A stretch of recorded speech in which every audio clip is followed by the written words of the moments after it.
સત્તાની સામે ભલે મેં કીધું એમ કે પ્રો અને એન્ટીમાં ગણવામાં આવે છે, પણ જો તમે ખરેખર પ્રો પીપલ જર્નલિઝમ કરતા હો તો એની એક બીજી પૂર્વ શરત મહત્વની એ છે કે તમે બેદાગ હોય, તમારા કબાટમાં કોઈ હાડપિંજરો દબાયેલા ન હોય, છુપાયેલા ન હોય. હવે એ કેવી રીતે શક્ય છે? સંદેશ, હું ઇન જનરલ વાત કરું છું, સંદેશના માલિકો હોય કે ગુજરાત સમાચારના માલિકો હોય કે દિવ્ય ભાસ્કરના માલિકો કે કોઈ પણ ટીવી ચેનલ જે તમે જોઈ લો, હવે તમારી આજ તકમાં તમે આજ તક ગ્રુપ સાથે જોડાયેલા છો તો તમારા જે અરુણપુરી છે એ પણ જોઈ લો, બરોબર? કોઈ પણ, એટલે આમાં ઇન જનરલ એમના અન્ય વ્યવસાયો પણ હોય છે. ઈડી વિશે તો જેટલી પ્રશંસા અને જેટલા વખાણના આપણે પુલ બાંધીએ એટલા ઓછા છે. એક એવી અદ્ભુત સંસ્થા છે આ દેશમાં જે સૌથી વધારે પાવરફુલ છે, અને ઘણા લોકો એમ કહે કે બે લગામ છે. ના, બે લગામ નથી, લગામ એક જ માણસના હાથમાં છે. લગામ વગર તો કોઈ વસ્તુ ન ચાલે. પણ લગામ તો છે, પણ લગામ એક જ માણસના હાથમાં છે અને એ ઈચ્છે ત્યાં એને દોડાવે. અને ઈડીનું આવું એક વાતનું બહુ જ સ્પષ્ટ રીતે સૂચક છે કે આ મામલો બહુ સહેલાઈથી પતે એવો નથી. કોંગ્રેસ મારા ખ્યાલથી ફક્ત એ અત્યારે મોકાનો ફાયદો ઉઠાવે છે, એટલે ઉઠાવવો જોઈએ. માલ પોલિટિક્સ ઇટ ઇઝ ઓલ ફેર.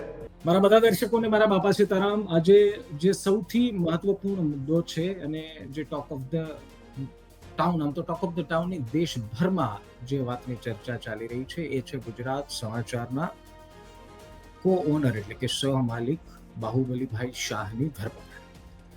ગઈકાલ રાત્રે સમાચાર આવ્યા એ બાદ આજે જો તમે એક્સ ખોલો, જેને આપણે ટ્વિટર કહેતા પહેલા, એ ખોલો એટલે તમને ટ્રેન્ડિંગમાં પણ ગુજરાત સમાચાર દેખાશે. પરંતુ બધા જ પત્રકારો અને બધા જ લોકોના મનમાં આ બધા ટ્વીટ વાંચ્યા પછી એક સવાલ છે કે આખરે આ કાર્યવાહીનો મતલબ શું? નંબર એક. બીજું કે આ કાર્યવાહીને પત્રકારોએ કેવી રીતે જોવી જોઈએ? કારણ કે એક વાત સમજો, પત્રકારત્વ છે ને એ લોકશાહીનો ચોથો સ્તંભ છે. આવું તમે સ્કૂલમાં, કોલેજમાં, બધે ગલી ખાચે ગલ્લે બધે સાંભળ્યું હશે. પણ હકીકતમાં ચોથા સ્તંભ જ્યારે સુપર એક્ટિવ હોય ત્યારે શું એનું સન્માન કરવું જોઈએ કે પછી કંઈ બીજું હોય? હું તમારા ઉપર છોડ દઉં છું, તમે હોશિયાર છો અને વધુ વિસ્તારથી વાત કરવી છે, સમજવું છે આ મુદ્દાને. સમજવા માટે આજે હું તમને એક એવા પત્રકાર સાથે મેળવવાનો છું જેને તમે ઘણા વર્ષોથી સાંભળો છો, એમની વાતને અનુસરો છો, એમની વાતને બહુ આસાનીથી તમારા ગળે ઉતારી દે છે. ગુજરાતના એક એવા પત્રકાર જે પોતાની છટા, જે પોતાના શબ્દો, જે પોતાના એનાલિસિસથી વધુ જાણીતા છે, એવા મયુરભાઈ જાની, વરિષ્ઠ પત્રકાર, જેને આ ગુજરાત રિપોર્ટ અને મયુર જાની ઓફિશિયલમાં જોઉં છું. મયુરભાઈ, ખૂબ ખૂબ સ્વાગત છે તમારું. પહેલા તો મને લાગે છે, આમ તો ઘણા બધાને ખબર છે, પણ આપણે ચર્ચાની શરૂઆત કરીએ પહેલા ઘણા બધાને, અમારા દર્શકોમાંથી ઘણા બધા એવા છે જેમને ખ્યાલ આવશે કે ભાઈ મયુર જાની જે હિન્દીમાં અમે એમના વિડીયો જોઈએ છે એ ગુજરાતના જ છે અને ગુજરાતી જ છે.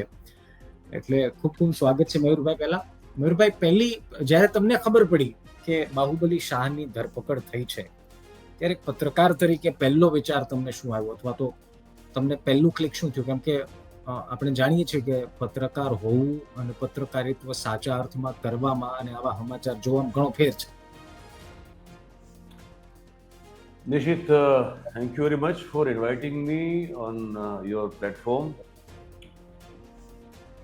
જેટલા પણ દર્શક મિત્રો છે બધાને પણ મારા તરફથી નમસ્કાર.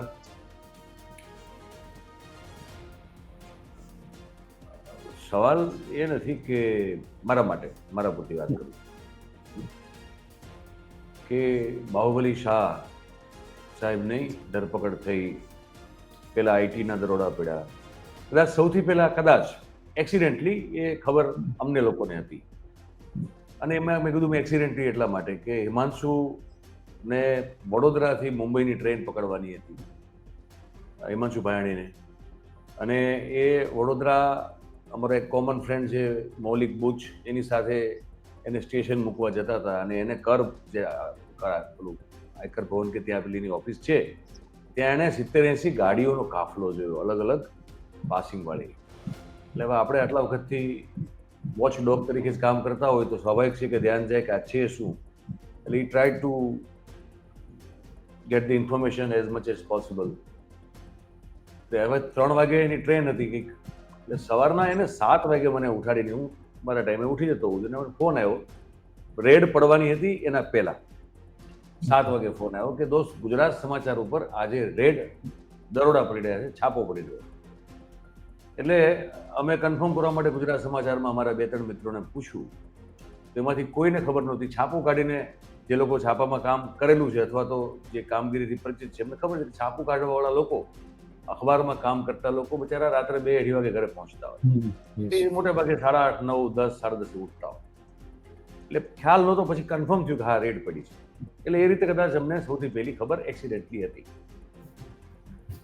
જો આના પહેલા સંભાવ ગ્રુપ ઉપર પણ રેડ પડેલી છે, આના પહેલા દિવ્ય ભાસ્કર ઉપર પણ રેડ પડેલી છે, અત્યારે ગુજરાત સમાચાર ઉપર રેડ પડી.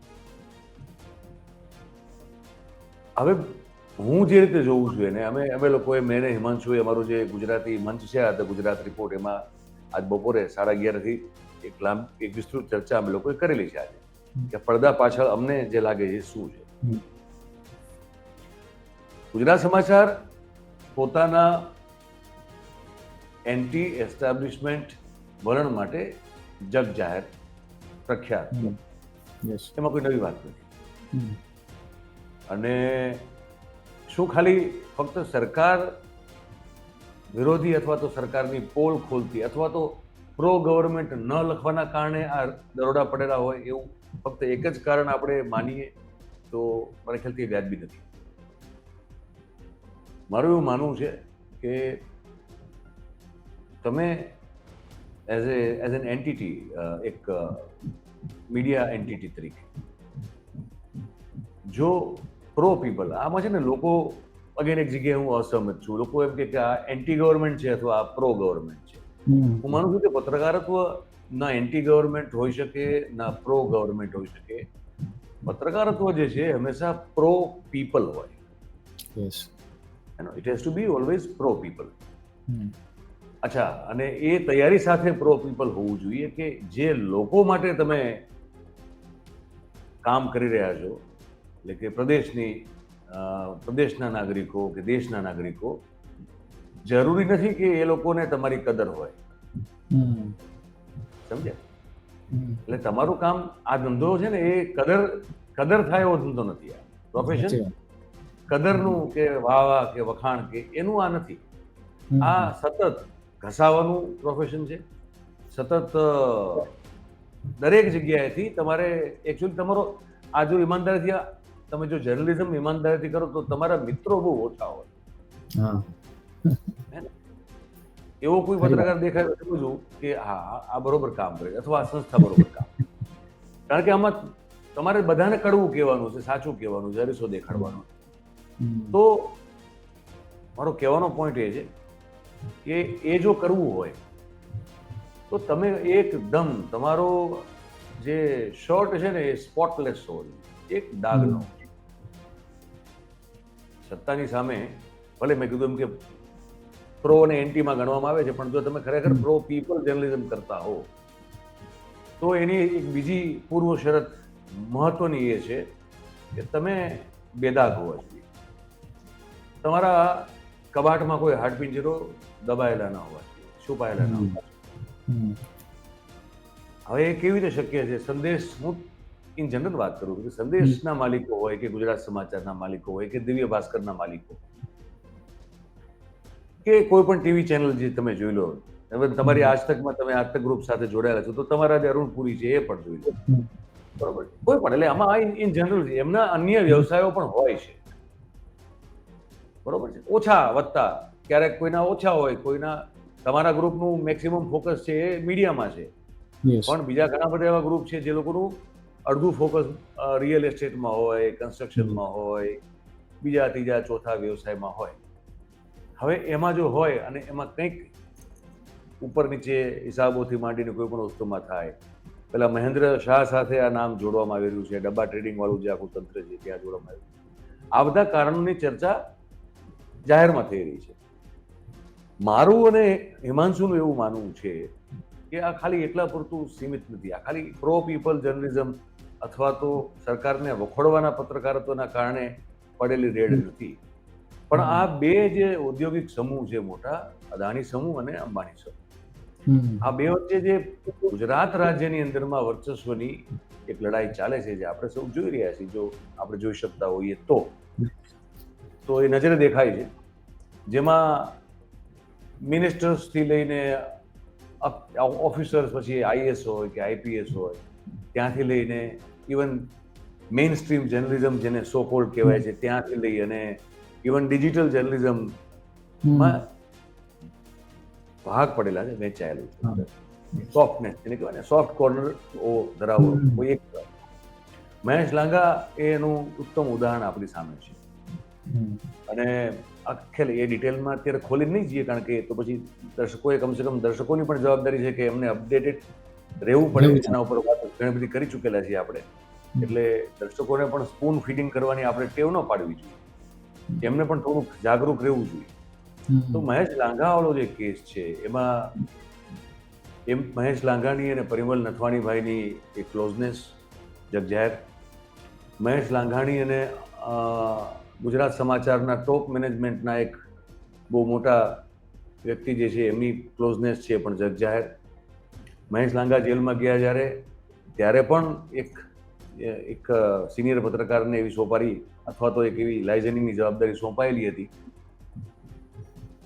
એવું જાણવા મારી જાણકારી છે મુજબ, કે ભાઈ આમાં આપણે કોઈ જગ્યાએ તો ક્લચમાં આવતા નથી, જરાક જોઈ લેજો. અને ક્રાઇમ બ્રાન્ચના એક સિનિયર ઓફિશિયલે એ લાઇઝનિંગ કરવા માટે આવેલા પત્રકારને એવું કહેલું, એ પણ મારા ધ્યાનમાં છે કે ભાઈ છે તો બધું ક્યાં મળેલા છો, સીસીટીવી ફૂટેજથી માંડી. અમુક કેમેરા, સીસીટીવી કેમેરામાં કેવું હોય છે કે એમાં તો તમારી વાતચીત પણ રેકોર્ડ થાય, જો તમે ધ્યાન રાખો તો ઓડિયો પણ રેકોર્ડ થતો હોય. એટલે એ બધું છે. અદાણી જૂથ અને અંબાણી જૂથના જે એક જેને કહેવાય ને કે પડદા પાછળ ચાલતા એક યુદ્ધમાં ઘણા બધા લોકો આડકતરી રીતે કે સીધી રીતે ઇન્વોલ્વ છે. એટલે ગુજરાત સમાચારના ટોપ મેનેજમેન્ટના એક વ્યક્તિની ઘનિષ્ઠતા પણ કદાચ આ દરોડા પાછળ કારણભૂત બની હોય એવું અમારું માનવું. આમાં પુરાવા અમે આપી ન શકીએ, એટલે બીંગ એ જર્નલિસ્ટ ડોટ કનેક્ટ કરવાની વાત કરીએ છીએ, ટપકા જોડો આપણે કહીએ, ટપકા જોડવાનો પ્રયાસ કરી દે. તો એ પણ એક છે.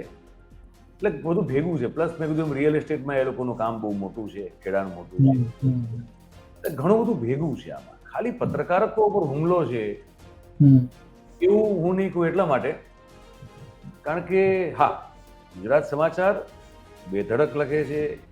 વ્યૂઝના પોઈન્ટ ઓફ વ્યૂથી એ કડવા એમના જે છે, સરકારને ન ગમે એવા એમના વ્યૂઝ બેઝ હાઇડિંગથી બધું હોય છે, એમાં કોઈ ના નથી. પણ ઇન્વેસ્ટિગેટિવ જર્નલિઝમ કે મોટી બોલ ખોલી નાખી હોય કે એવું કશું કોઈ ગુજરાત સમાચાર ક્યારેય કરતું નથી. એટલે એક જમાના જેમ હસમુખ ગાંધી સમકાલીનમાં વાતો અને શબ્દોના પેલા ચમત્કૃતિપૂર્ણ પ્રયોગોથી છાપાને એમ કે એમ કીધું કે આવા લખે એટલે હસમુખભાઈ જ લખે એવું હતું, એવું એ પ્રમાણે ગુજરાત સમાચાર માટે એમ કહેવાય કે બહુ જોરદાર લખે. પણ લખે સ્ટોરીઝ, પત્રકારત્વ સમજવાની વાત એ છે કે આપણે ત્યાં કેવું થઈ ગયું છે અત્યારે, તમે આપણે કે હું ને તું બે જણા આપણે અહીંયા બેસીને વાત કરીએ છીએ, એટલે આ પત્રકારત્વ આપણે લોકો માને કે આ પત્રકાર જે નથી. એકચ્યુઅલી આ એનો પાર્ટ છે. આ ઓવરઓલ ટોટલ જર્નલિઝમ નથી કરતા અમે અત્યારે. અમે આ ભાઈ એસીમાં બેઠા છે, હું એસીમાં બેઠો છું. જર્નલિઝમ જે છે એ બે જગ્યાએ થાય. એક સૌથી પહેલા થાય ફિલ્ડમાં, અને પછી થાય એ ફિલ્ડમાં થયેલું કામ જે છે એને રંગરોગાનથી માંડીને ટાપ ટીપ કરીને બધું કરવાનો ભાગ છે એ ડેસ્કનો છે. પહેલા તો ફિલ્ડમાં કામ થાય. હવે તો હું બહુ ફિલ્ડમાં જતો નથી, મને ભાઈ ખબર નથી નિશ્ચિત તું છેલ્લે ક્યારે ફિલ્ડમાં ગયો હોય. હું પણ ઓછો જઉં છું. એટલે જર્નલિઝમ એ જે છે એ ફિલ્ડમાં, અને પણ સ્પોટ રિપોર્ટિંગ નહીં, ખાલી ઇન્વેસ્ટિગેટિવ. તમે શોધ કરો, તમે સ્ટોરી શોધો, લોકોને ફાયદો થાય, લોકોની આંખ ઉઘડે, લોકોને જાણકારી થાય. સરકાર જે સત્તામાં બેઠી છે એના તમે કાન આંબળી શકો એ પ્રકારની, અને એ કામ છે પત્રકાર.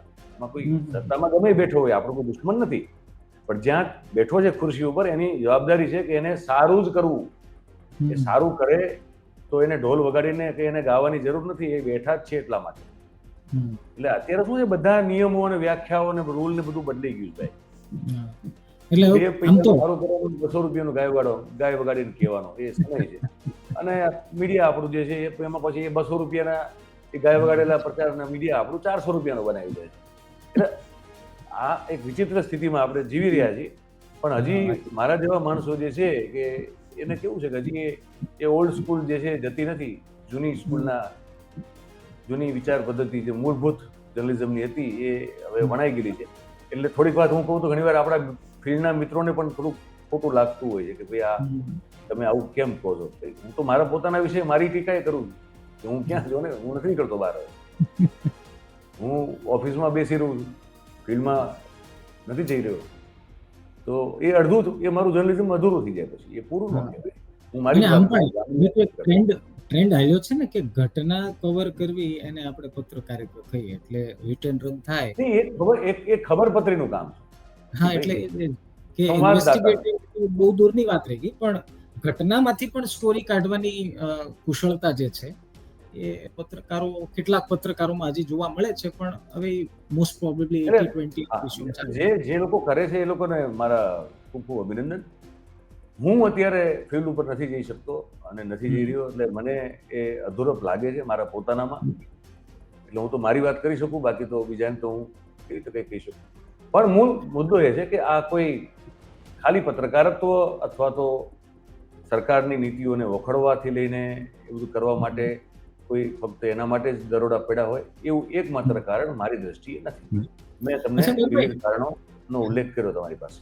મને લાગે છે કે આ જે આખો મુદ્દો ઉપડ્યો છે કોંગ્રેસ ઉપર, આવું છે મારે કે કોંગ્રેસના આમ હરોળમાં જે ટ્વીટ એક્સ ઉપર મેં જોયા કે શ્રી વેણુગોપાલથી લઈ શક્તિસિંહથી લઈ રાહુલ ગાંધી સુધી, એની ઉપર આવું. પણ આપને એવું લાગે છે કે આ જે સવાલ ઉદ્ભવી રહ્યો છે કે ભાઈ પત્રકારનો અવાજ દબાવવાનો પ્રયાસ ને બાકી જે 2-3 મુદ્દાઓ એમાં ઈડી રોલમાં છે એટલા માટે થઈ રહ્યું છે? કારણ કે આપને જેમ કીધું કે પહેલા ખબર પડી, તો એક આપને એ પણ ખ્યાલ છે કે એવી વાતો છે કે ઇન્કમ ટેક્સે 40 કલાક સુધી રેડ કરી અને એની 5મી મિનિટે ઈડીની એન્ટ્રી થઈ ગઈ.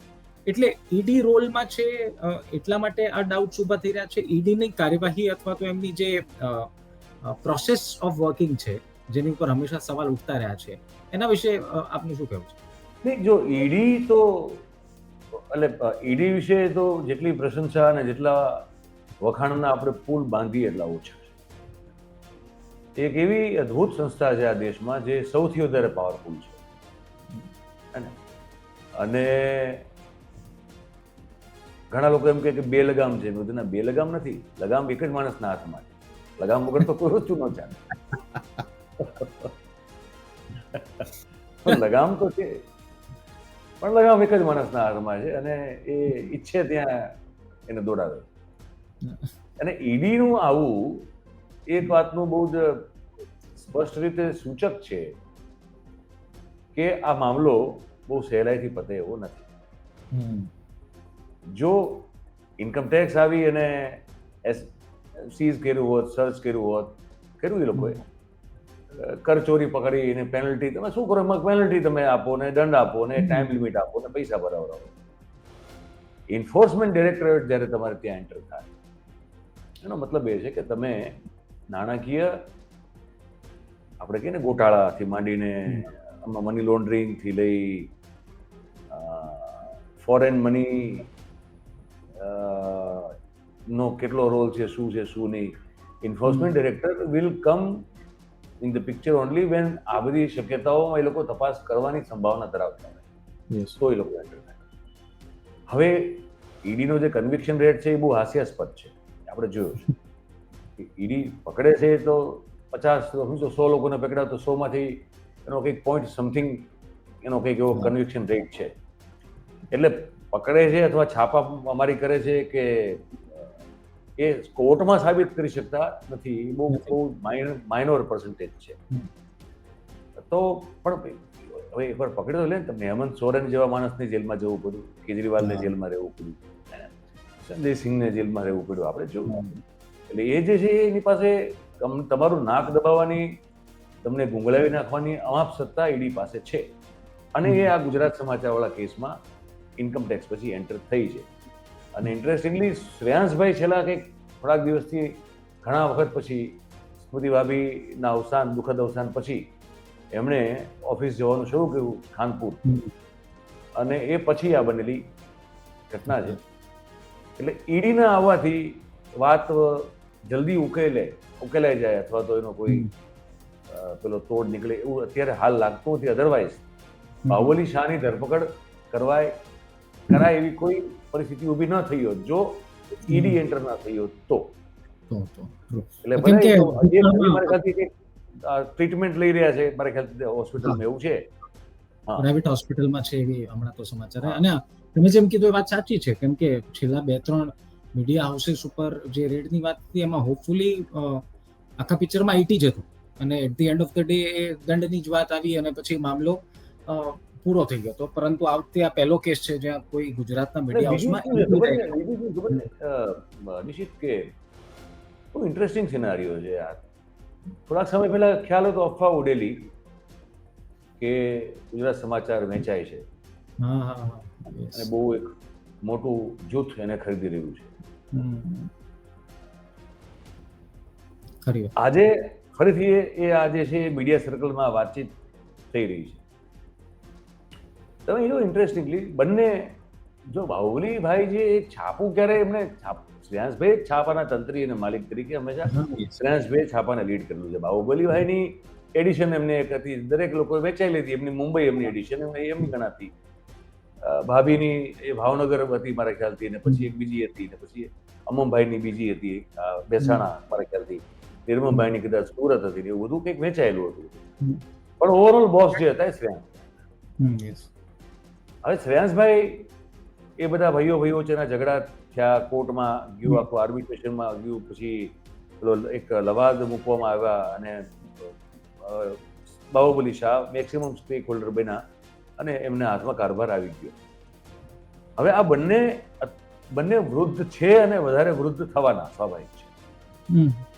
શ્રેયાંશભાઈ શાહ અને બાહુબલીભાઈ શાહ એ ઢળતી ઉંમર છે બંનેની, અને એ ઢળતી વધારે ઢળવાની, એ કોઈ રિવર્સ ગેરમાં તો આવવાના નથી. આ છાપાનો સૌથી મોટો મારા ખ્યાલથી મારી સમજ પ્રમાણે, being a journalist who has work with professional and corporate structure, છાપું હોય કે ચેનલ હોય, કંઈ પણ હોય, તમે જો લીડરશિપ, તમે જો પ્રોફેશનલ સ્ટ્રક્ચર ઊભું નહીં કરો ને, તમે સેટઅપ ઊભું નહીં કરો, તો કાલે ઉઠીને તમારું આ તંત્ર હજી આટલા વર્ષ જૂનું છે લોક પ્રકાશન, એ સંભાળશે કોણ? એ એક સવાલ છે ત્યાં અત્યારે. અમમભાઈ તો બિલ્ડર છે, એમનું કન્સ્ટ્રક્શનનું કામકાજ છે. નિર્મમભાઈ જે છે એ ખાલી મારા ખ્યાલથી અમદાવાદ પ્લસ કે પૂરતા એ સીમિત છે. આખું છાપું એમને ક્યારેય જોયું પણ નથી, ને એમના જે કંઈ કારણો હોય પણ એમનું ઇન્વોલ્વમેન્ટ ત્યાં ઓછું હોય છે, અથવા તો એમનું ઓછું રાખવામાં આવ્યું છે જે છે. તો આવનારી પેઢીમાં છાપું, આવડું મોટું છાપું, તોતિંગ છાપું, જબરદસ્ત છાપું, એ ચલાવે કોણ અથવા કોણ ચલાવશે? કારણ કે ત્યાં કેવું છે, કોઈ એડિટર હોતો નથી. બીજા બધામાં શું હોય, ભાસ્કરમાં તમે કામ કરો, ઇવન ભલે ને સંદેશ એક રીતે આમ જોવું તો પેઢી જ એવું છે, પણ છતાંય સંદેશમાં એક સ્ટ્રક્ચર ઊભું કરેલું છે કે ભાઈ એક એડિટર હોય અને એ તમામ એડિટર ઇન ચીફ તરીકે જોતો હોય, પછી એની નીચે એડિશનના બીજા બધા એડિટર આવતા હોય, એ બધા સીધા શેઠને રિપોર્ટ કરતા હોય. પણ સંદેશમાં એક માળખું છે, ભાસ્કરમાં તો પ્રોપર માળખું છે, બરોબર. સ્ટેટ એડિટર જ છે, સ્ટેટ જોવે છે, ત્યાં કોઈ માલિક આવીને જોતા નથી. તો સત્તાની નું ડિસેન્ટ્રલાઇઝેશન અને પ્રોફેશનલ સેટઅપ આખો એક વર્કફોર્સ સાથે ઊભો કરી, અને એ જે કામ છે ગુજરાત સમાચારે નથી કર્યું ક્યારેય, એ કરવા એ લોકો માંગતા પણ નહોતા ક્યારેય. એના કારણે પણ પ્રશ્નો છે કે હવેની પેઢી આવનારા સમયમાં, આજે નહીં તો કાલે કે પરમ દિવસે કે ગમે ત્યારે, પણ તો નેક્સ્ટ લીડરશિપ છાપાને કોણ લેશે, કોણ કરી શકશે? એટલે લોકોમાં એક એવી પણ ચર્ચા છે કે એના કારણે પણ કદાચ આજે નહીં તો કાલે, વહેલું નહીં તો મોડું, પણ કોઈને એ સોંપવામાં આવે. અને એવું કહેવાય છે કે ભાઈ અદાણી સમૂહને બહુ રસ છે, એવી વાત ચાલે. તો એમને જેમ કે ફૂલછાપ જે ટ્રસ્ટ છે, જન્મભૂમિ ટ્રસ્ટ, એમાં એમને મોટો હિસ્સો ટ્રસ્ટમાં જે છે એમને લીધો. એમ આ તો પ્રીમિયમ અખબાર છે ને, આ તો ગુજરાત. હા, બહુ મોટું દેશમાં નામ છે ગુજરાત સમાચાર, બધા ઓળખે. હા. બરોબર છે. તો એ પણ એક વાત ચાલે છે. એટલે હવે જોઈએ આમાં આગળ શું થાય છે.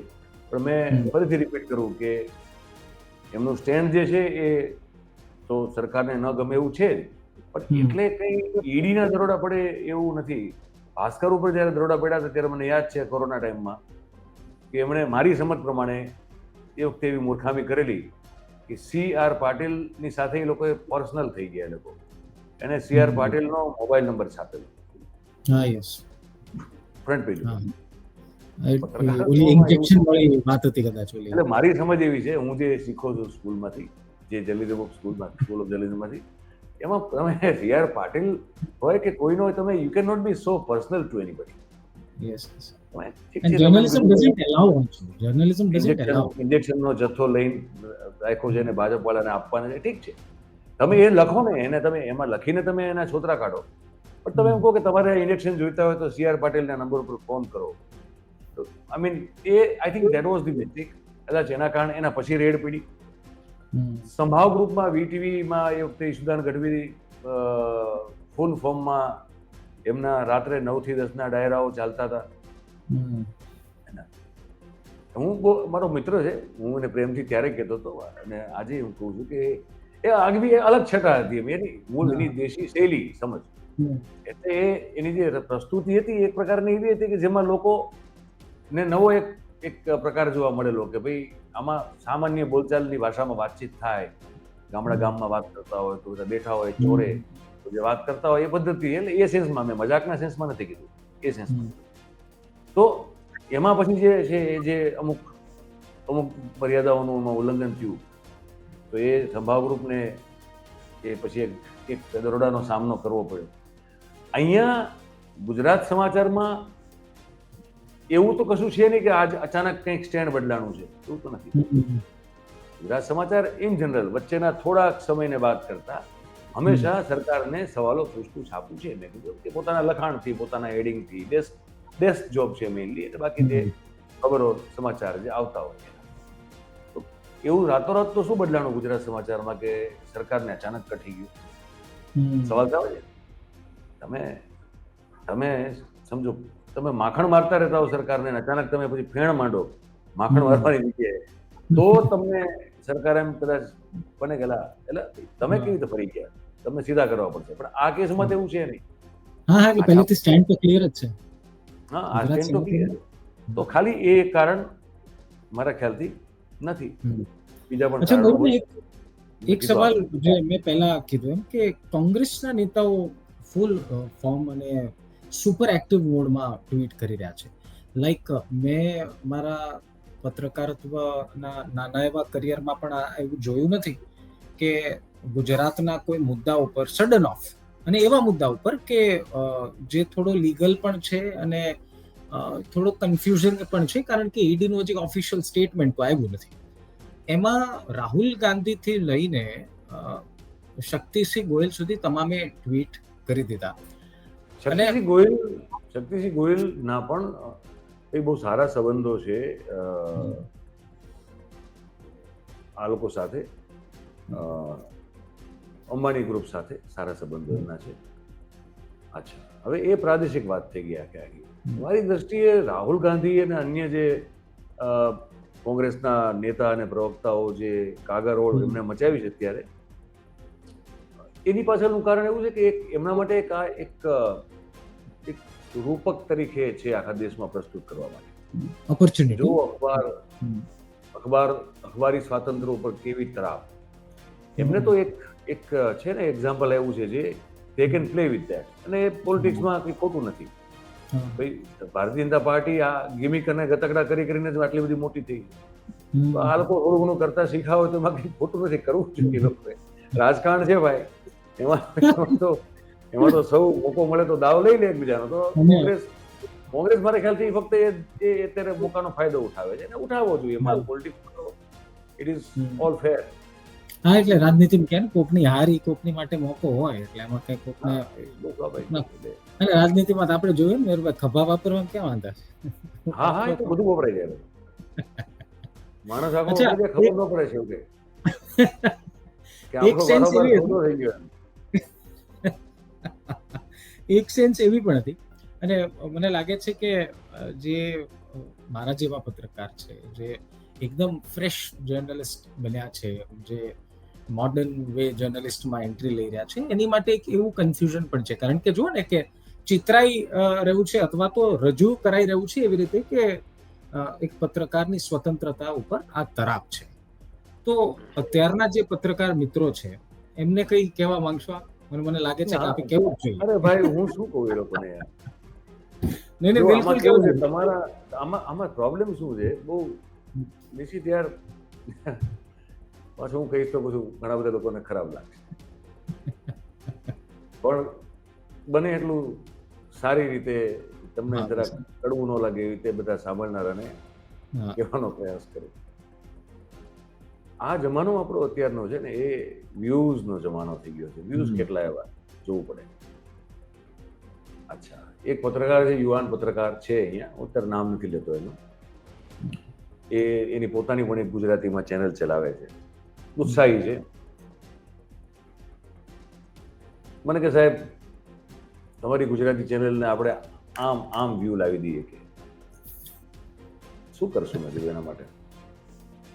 એટલે એને મને આઈડિયા આપ્યા કન્ટેન્ટના, આવું કંઈક કરીએ, કન્ટેન્ટ આમ કરીએ તેમ કરીએ. એટલે મેં એને એવું કીધું, જો દોસ્ત એવું છે કે વ્યૂઝ, સોશિયલ મીડિયાનો આ જે યુગ છે એમાં વ્યૂઝ એ કોઈ કન્ટેન્ટની અથવા તો કોઈ પ્રેઝન્ટેશન જે પણ તમે પ્રેઝન્ટ કરી રહ્યા છો તમારા મંચ ઉપરથી, એની ક્રેડિબિલિટીનો કોઈ ગેરંટી આપતું તંત્ર નથી.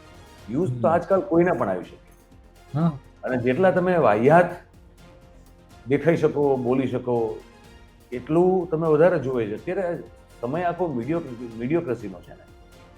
લોકોને મીડિયોક્રસી જોવી ગમે છે, છીછરાપણું જોવું ગમે છે, પેલું ઝઘડા લોકોના થતા હોય, જે લોકો પેનલ ઉપર એકબીજાને, તમને કહું કે મા બેનની ગાળો સુધી આવી જતા હોય, આવા બધા ખેલ તમાશા લોકોને જોવા ગમે છે, લોકોને એન્ટરટેન થવું જોઈએ. એટલે ન્યૂઝ જો એન્ટરટેનમેન્ટ બની જાય, જે બની ગયા છે સમાચાર, તો મેં કીધું એમાંથી અલગ નીકળીને મેં કીધું હું આ પ્લેટફોર્મ ઊભું કરી રહ્યું છું, જે આજે ગુજરાત રિપોર્ટ છે. એટલે અહીંયા વ્યૂઝ બહુ ઝડપથી નહીં આવે, મને ખબર છે, અને મને એની કોઈ ઉતાવળ નથી. જેમ મેં આ 28-29 વર્ષ એક ધારું એક જ દિશામાં કામ કર્યું કે I will work for the betterment and benefit of the people, irrespective of the fact કે લોકોને એની મારા વિશે મારી કદર કરે કે ન કરે, એને એટલા માટે હું નથી કરતો. આ મેં રાજકોટમાં એક હતો પેલો સાહિત્ય પરિષદ સમારંભ, એમાં મેં એ વખતે કીધેલું, જ્યારે હું મિડ ડેનો એડિટર હતો અને મને કાનાભાઈએ બોલાવેલો, ત્યારે મેં એ વખતે કીધેલું, મેં કીધું પત્રકારત્વમાં તમારે તો જ કરવું જોઈએ કે જો તમને ચ અને ળ બે હોય. આપણે સૌરાષ્ટ્રમાંથી તમારા માથે કોઈ લમણે કોઈ બંદૂક મૂકીને તમારી પાસે આ પરાણે તો કોઈ કરાવતું છે નહીં. કોઈ તમને માના હમ આપીને કહેતું નથી ગળાના. કોઈ ધક્કો તો માર્યો નથી. હે, કોઈ ધક્કો તો માર્યો નથી. હા, કોઈ કઈ ધક્કો તો માર્યો નથી. એટલે આ કેવું છે કે આ થેન્કલેસ જોબ છે. આમાં કોઈ તમને એટલે આમાં કોઈ આમાં તમારા ઘરના તમારા થાકેલા હોય યાર, at the end of it. એટલે એ બધી તૈયારી સાથે કરી રહ્યા છીએ, આટલા વખતથી કરીએ છીએ. હવે એમાં કોઈ સારું કે કોઈ ખરાબ કે, તો જે પત્રકાર તમે કીધું કે મારે કોઈને કંઈ કેવું છે, તો હું ખાલી એટલું કહું કે થેન્કલેસ જોબ છે. આ કોઈ ગ્લેમરસ જોબ નથી. આમાં તમે તમારે ચલા મુરારી હીરો બનને વાળું સપનું હતું ને પછી એમ થયું કે ના, એ કેમેરા આ કેમેરા સામે બેસ જઈએ, તો એ તમે you can satisfied your unfulfilled desire to be in front of camera and act like an journalist. કરી શકો તમે, પણ એ જર્નલિઝમ નથી. એટલે ફરક કરતા શીખો, જાતને જો છેતરતા હો તો છેતરવાનું બંધ કરો. અને મેં કીધું કે ગ્લેમર નથી આમાં બિલકુલ. સંપૂર્ણપણે લોહીને પાણી એક કરી અને કોઈ પણ જાતની કદર વગર કામ કરવાનું ક્ષેત્ર છે. જો હમ. ખરેખર કરવા માંગતા હો તો કરો, બાકી તમે જે કરતા હો એ કરો, તો મને તો કોઈ વાંધો છે નહીં એમાં. ખૂબ ખૂબ ધન્યવાદ મયુરભાઈ, મજા આવી તમારી યાર વાત કરીને. મને લાગે છે કે મારા દર્શકો ઘણી બધી કમેન્ટ કરવાના છે અને આશા રાખીએ છીએ કે તમે અવારનવાર અમને થોડો આવો મોકો આપતા રહો. Very much thank you. અને દર્શકોને જાતા પહેલા ધ ગુજરાત રિપોર્ટ, આમ તો મારે કઈ આમ તો ઓળખાણ મયુરભાઈની આપવાની ન હોય, પણ ધ ગુજરાત રિપોર્ટ ના ના, આપવી પડે ભાઈ, બધા ઓળખતા હોય જરૂર નથી, આપી દેવી. તો મયુર જાનીને આપ સાંભળી રહ્યા છો ધ ગુજરાત રિપોર્ટ અને મયુર જાની ઓફિશિયલ, એમ બંને યુટ્યુબમાં અને હિન્દીમાં આપ બહુ સરસ રાષ્ટ્રીય અને પ્રાદેશિક કન્ટેન્ટને એનાલિટિકલ વેમાં તમારે સાંભળવું હોય તો જરૂરથી આપ જોજો, આપ નિહાળજો. અને હા, પાછું ગુજરાત તક ભેગું ભેગું જોવાનું, કોમ્પિટિટિવ માર્કેટમાં પત્રકારત્વ નહીં ભૂલીએ પણ અમને ન ભૂલી જતા બાપા. મયુરભાઈ થેન્ક યુ વેરી મચ અમારી સાથે જોડાવા બદલ. Thank you very much. મળતા રહીશું મયુરભાઈ, અને ઓકે ભાઈ, થેન્ક યુ અગેન. તો મયુર જાનીને આપ સાંભળી રહ્યા હતા. અને જો આખા મામલામાં દ્રષ્ટિકોણ ઘણા બધા હોઈ શકે, સમજો, અને દ્રષ્ટિકોણને પ્રાધાન્ય આપવું પણ જરૂરી છે. કારણ કે એવું જરૂરી નથી નિશિતભાઈ વિચારતા હોય સાચું હોય કે મયુરભાઈ વિચારતા હોય સાચું હોય, પરંતુ હા, એ કહેવાની હિંમત એ જરૂર કેળવવી જોઈએ. અને મયુરભાઈ જે એમની જે વાત રાખી છે, બિલકુલ એ વાત ઉપર આપ સૌ કોઈ વિચાર કરશો એવો મને વિશ્વાસ છે. અને આપ શું વિચારી રહ્યા છો એ કમેન્ટ જરૂર કરજો. અને મને અપેક્ષા છે કે આપ મયુરભાઈને પણ આપ સાંભળો જ છો. તો મયુરભાઈનું આ વાતચીત અમારી સાથે, કારણ કે અમે તો માત્ર એક વિષયની નહીં, પત્રકારત્વની પણ ઘણી બધી વાતચીત કરી. તમે શું વિચારી રહ્યા છો કમેન્ટમાં લખવાનું ભૂલતા નહીં. અને ગમે તો જ લાઈક કરવાનું, હું મારા બધા વિડીયો કહું છું. પરાણે હા નિશિતભાઈ કીધું એટલે લાઈક કરવાનું નહીં, ગમે તો જ લાઈક કરવાનું, બાકી મારી ભેગું બોલવાનું. બાપા સીતારામ.